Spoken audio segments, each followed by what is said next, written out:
Yeah, it's the Weege Show brought to you by motosport.com. I'll put the QR code on the screen in a moment. I'll make you wait for it. I'm going to head to the press conference.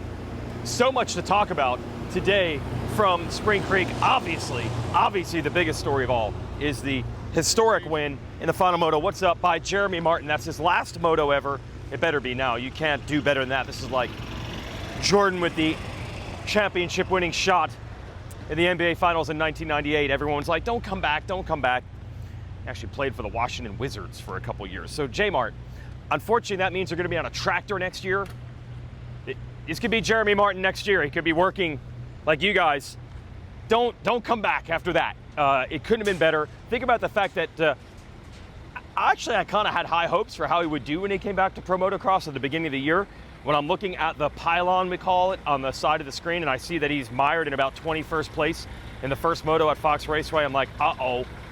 To come back from that level to this level, which is better than everyone today except Hayden Deegan, put an asterisk on it. Shimoda probably would have won, but had rear brake problems. The moto gods handed that one over to do the right thing and get Jeremy that moto win. Sometimes justice is served. To go from that to that really sums up how much emotions and adrenaline affect this sport. And there's so much work by teams and trainers to work on the technical side and the physiology side. That side makes a big difference. That's what we're going to talk about when we return. And I'll give you that QR code. Marsh, good guy of the day, I heard. Good guy of the day. I got a microphone I got to give you here. Hang on a second. This is highly technical how we do this. Just hold this thing like that. Just hold it like a microphone. It's just the world's smallest microphone. Yeah. So Cairoli goes down. You rescued him? I was in last place. Okay. You know. It was like I sacrificed a whole lot, so don't give me too much credit. But yeah, I just came over. I started locked handlebars with someone going down the straightaway. Yeah. So I've crashed too much this year to get sketchy, so I kind of just took that as my moment to chill, and then it's like, all right, coming from the back, and then went into turn 2, got a yellow flag, came over that inside single, saw Tony down, I was like, damn, that sucks for him, and then I glanced even more out of my peripheral, I saw the pipe burning his skin, and it's like, oh shoot, I just slammed on my brakes, and I can't let my all-time hero burn like You're that. a Cairoli guy? Oh, all-time. Yeah. Oh, okay. So you stopped? Yeah, I just dropped my bike and I kind of turned around a little bit. I braked and spun and just jumped off and All right. Was the rest of the moto any good after that? just cruised some laps. It was actually fun. I was able to ride with Tony. So you did? yeah. Oh, okay. Did some laps together. And dream come true. Yeah, it was actually a good outcome. But yeah, taking the positives away and 26th place back there. Good guy. It was Will Hahn was once trapped under a bike and Mike McDade rescued him. So now you're the second South rescue. Lake? Yeah, you remember this? Oh yeah. You learn from the best. All right, good job with the mic. Cheers. Marsh, a hero. This is my microphone, believe it or not. It's very small. So Lorenzo Lersio. Welcome to the Weege Show, bro. You were rallying actually late in the motos. I feel like you were going strong. Yeah, no, I had a really good day, honestly. I know doing one fast lap is not my strong suit. I always struggle. Yep. So I'm 23rd, but I know when it comes to moto, I know I'm going to suffer till the last lap and I'm just going to go for it. So, yeah, I had a really good day, 11, 12, so not bad. Battling with some pretty big names in the industry, so. Yes. Did you see Tomac? Yeah, no, I saw him all moto. He was right in front of me. Oh, there you go. There you go. So, yeah, no, that's, for me, I don't get to run close to those guys often, so especially the year I had last year, now coming back this year, I feel like I've made a lot of strides, but my goal is just to keep progressing each year, each weekend, and have a solid year at the end of the year. Obviously, for next weekend, I want to back it up. I want to show consistency. Yeah. I want to show that I'm here to stay like I was before, so yeah, no, it's a good day. Yeah, a little more 2023 level, I feel, than last year. Yeah, obviously. Better. Yeah, no, I feel good. We're coming back, so we're coming back. That's what we like. All right, good job with the mic, and we'll be right back. Thanks, Lorenzo. We're going to talk to Guillod here. This is Guillod. This is my mic. Just hold it. Just hold it like a mic. It's just tiny. Bro, Sixth? Yes. Sixth in a moto? Yeah, second moto, 6. Did you feel exceptionally good, or is this honestly just like the level that you're just you're getting a little better every week, or is today like, wow, a big step? I mean, I was feeling good on track. Yeah. Yeah, I think today I was riding my real level. Yeah. Because I think we were lucky with the condition, the weather condition. It was not that hot. Okay. I say since the beginning that when it's really hot, I'm struggling. Yeah. Like Pala was fine, Thunder Valley was fine also. Today was fine also. So Hangtown was not fine? not fine. Not fine. No. Southwick Yeah. also. Yes. Stuff. Yes. So when it's like this, I'm feeling good physically. Yeah. I'm good. Then when it gets over 92, 93, Yeah. start to struggle. But yeah, okay. I was feeling good on track. Now on TV, we were joking about this. You were battling Justin Barcia, and we were very scared for your safety and your health. And he did try to go over a berm at the end of the whoops to get you. Did you know all about this? Like, you know about Barcia? Yeah, we know, Bam Bam. Yeah, Bam Bam. Bam Bam, but I'm an old guy at this kind of move. Yes, I'm yes. smart on that. So I knew it. I say no one can pass Bam Bam from the outside. So I saw that in one moment he started to go on the right side, and I brake and I cut inside. So yeah. Good scouting. All right, congrats. That's what overall? Ninth? 8. Eighth overall. But 1 point from fifth Oh place. my gosh. Yeah. Wow. So You said you'll do SMX? it's a goal to qualify Yes. straight. Yeah. Yes. Okay. So- If you're not LCQ, you'll do it. No, yeah, if I'm top 20, I go. Okay. there. Well, you're piling them up. Good job. Thanks, sir. Thank you. It's been really fun to hang out this summer. I'm gonna put the QR code in the screen. There's Bryce Shelley. I think I messed up and didn't give you the mic, so we're gonna do the whole thing again. All right. This is Bryce Shelley. We got you on TV. Yeah, You were ahead of Jed Lawrence. yeah, for a couple corners, so I'll take it. He slid out, and I was able to get by him, and I think it was about half a lap I was in front of him, so.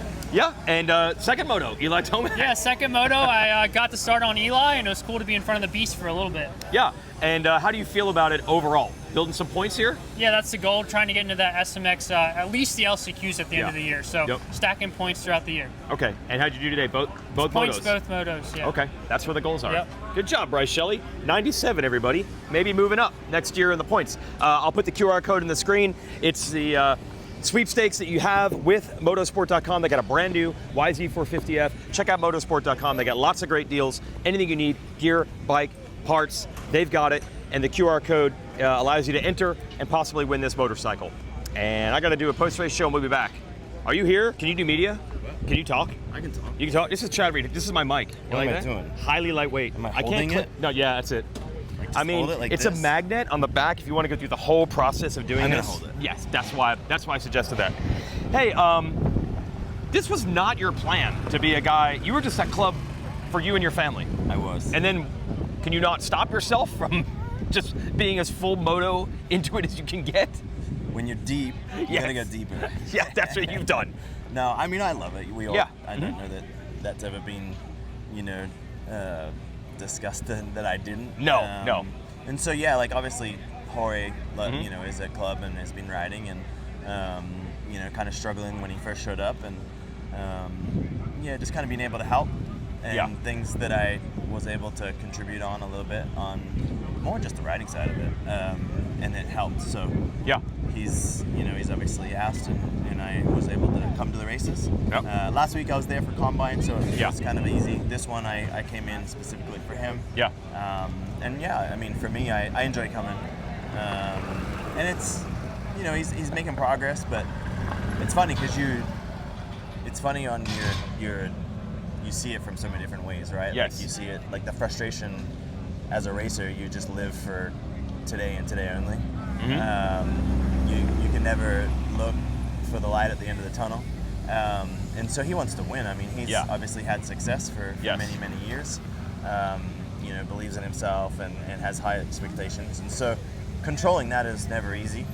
And seeing it after living it is always, a look in the mirror situation. And then, and there's been times in your career where it all goes smooth and easy, and then there's been times where it's tough. And he's just going through a period where I think he just needs to find what, and I guess in how we talk about it is, find what scratches your itch kind of thing. Okay.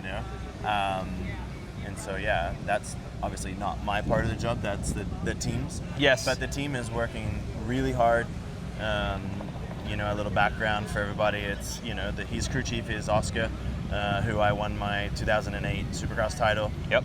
We go many, many years. First person, you know, one of the first people Ellie and I ever met in Europe was Oscar. Wow. Yeah. So we've been around Oscar for 25 years. Yeah. So really good friend, you know, actually one of my best friends ever. Trust him a lot. And so working with him is a good, you know, trip down memory lane and, yes. and watching him and how he works and everything like that. So I try to help in that area a little bit. It's key you mention that because look, you know a lot about motorcycles. You built an awesome team on your own. But I'm just going to say this to your face. There are other times where you've clashed with teams when you don't agree. So I think some people here are like, oh no, is Chad going to mess with Cowie? Is he going to insert himself where they don't want it? But it sounds like you are very respectful of the process to not overstep. Well, yeah, I mean, you know, you wear a different hat. Yeah. The rider hat is really a frustrating one to wear. Uh-huh. I mean, even as recently as doing the regional for my own racing. Yeah. Like when you put that hat back on, you're a different being. Okay. It's tough to. That doesn't change. Yeah. I don't know. You Yeah. know, and so I try not to really put that hat on too much. So this isn't the Chad Reed that raced when you're talking to them now. It's a different. Yeah, and I guess if you're relating to the fact that, you know, me leaving Kawasaki and things like that, I feel that I'm, you know, you're your 43-year-old self with 3 kids and a different version of it. There's things that I did at the time because of personnel. There's new personnel. I would say. No, I don't even mean Cowie specific. I just mean I would say that you were from a the guy that team's you wanted what you wanted. Yes, everybody that's wants all. to win. Yes. And that's probably the biggest thing that you have to try to relate to. You know, is like I understand your frustrations as a rider, and then, you know, the team's frustrations as they want to give you everything that you possibly can to succeed. You know, they're not paying you a lot of money. They're not, you know, pulling you from one side of the world to the other. Just to, you know, to struggle. So that's really the biggest thing I would say is just helping Jorge on that side of it. And, you know, and probably even more personal. It's like you see it's just him and his dad, and, you know, his mom and his sister are kind of in California, and then they're back in Spain, and so you can relate to what it's like. You know, I believe he's 24 years old. You know, he's more established. He's lived a life. You know, he's had success in another country. It's not like he's not 17, 18 years old, you know, just living life for the first time as an adult. Right. So I think that has its own challenges. I've seen that from, you know, Australians that come over here in that age group. It's a hard one to adapt to. And so I think that for him, it's just finding his happy place. You know, it sounds like he's happy at club, and he wants to find a place you know, where his sister and we'll go this way. You know, like where his sister and his mom or can all hang out, can all be in the same thing. I think that families are better together, you know, and stronger together. So and again, like getting off subject, but like that was the one thing when I came here. You know, Ricky and James, they really had their team. You know, yes. Like they had their dad. They had their people, their moms, their dads, you know, they kind of already established that, and taking on, you know, talent. At the end of the day, it's just a dirt bike and a track. It doesn't matter what country, and it's all the little things at this level. And I think that's massively underestimated in our sport. You know, how much that really matters. You know, and I think even just the lifestyle. I mean, the European lifestyle, and, you know, he was with an Italian team, and, you know, in Europe, when you go ride and you want to go ride in the sand, everyone goes to Belgium. You know, you want to go ride somewhere else, they all go to Germany or France or wherever it may be. Where here, it's like, it's not like that. It's like we race every weekend, and it's a little bit more, you know, hustle bustle, the American lifestyle that I've kind of grown to love. But you can tell him these things. I go back to Australia and I get so frustrated by how slow the life pace is. Okay. You know, but I learned that. I was 19 years old when I moved here. And so, that's probably the biggest thing is how Ellie and I can help him on kind of just the little things outside of the racing. I have interesting combos with James every weekend because he's explaining, and Eli's probably going through a little bit now, and you were like this. There's only a few guys that lived at your level, which is winning is the only thing. Like, get it. I got 7th this week and I got 8th last week. There's a lot of riders that's the goal. for you guys, he said it over and over. He's like, when Jorge starts going backwards, it's not like, well, maybe I'll get 5th out of it. That doesn't matter. It's win or maybe just podium. Yeah. And you've lived that. Yeah, like, I mean, the frustration is at a higher level. His first moto, he was so frustrated. Sure. And, he made a bunch of changes, and and it helped him, and he was P5. Yes. But he rode well. Like okay, he wasn't on the pace. He wasn't top 3. Yeah.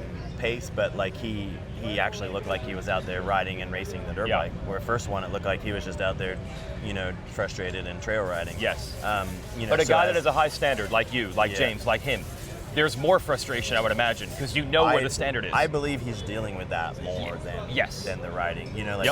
Of course he wants things better and he wants to fine it, and you always want that magic stick that you just wind it over and everything's perfect. Yes.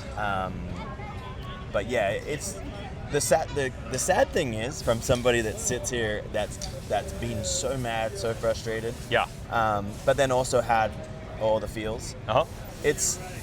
It seems so far away, but yet it's so close. Okay. Like you're so close that it wouldn't surprise me that Jorge goes and wins a race in the next couple of races. And it can go either way. Yes.